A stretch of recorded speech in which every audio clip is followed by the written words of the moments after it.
دنیا میں کوئی انسان ایسا نہیں جس کی زندگی میں مشکلات نہ ہوں۔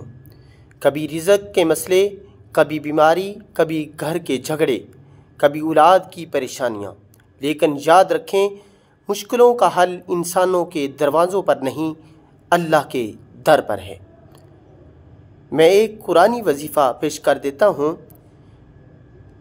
وَأُفَوِّضُ أَمْرِي إِلَى اللَّهِ، یہ وہ دعا ہے جو مومن کے دل کو سکون اور اللہ کی مدد کو اپنی طرف کھینچ لاتی ہے۔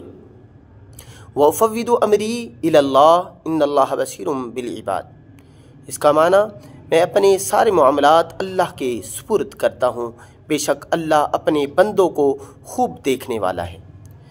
وظیفہ کرنے کا طریقہ یہ ہے کہ روزانہ 100 مرتبہ یہ آیت پڑھیں، پڑھتے ہوئے اپنے دل میں کہیں اے اللہ میں سب تیرے حوالے کرتا ہوں، تو ہی میری مشکل آسان کر دے۔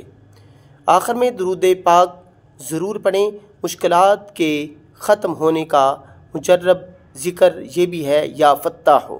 اگر دروازے بند نظر آئیں، رزق رکا ہوا ہو، کام نہ بن رہے ہوں تو یہ ذکر بہت مجرب ہے۔ یا فتاح 300 بار ہر روزانہ پڑھیں۔ اس کا معنی یہ ہے کہ اے کھولنے والے میرے لیے آسانی کر دے اور میرے لیے دروازوں کو کھول دے۔ یاد رکھیں اللہ مدد ضرور فرماتا ہے۔ جب انسان اللہ سے سچے دل سے مانگتا ہے تو اللہ وہ دروازے بھی کھول دیتا ہے جن کے ہونے کا ہمیں اندازہ بھی نہیں ہوتا۔ مصیبتیں آتی ہیں توڑنے کے لیے نہیں بلکہ اٹھانے اور اللہ کے قریب کرنے کے لیے آتی ہیں، لہٰذا مایوس نہ ہوں، دل چھوٹا نہ کریں، اللہ کے کلام سے مضبوطی حاصل کریں اور یقین رکھیں جس نے اللہ پر بھروسہ کیا اللہ اسے کافی ہو جاتا ہے۔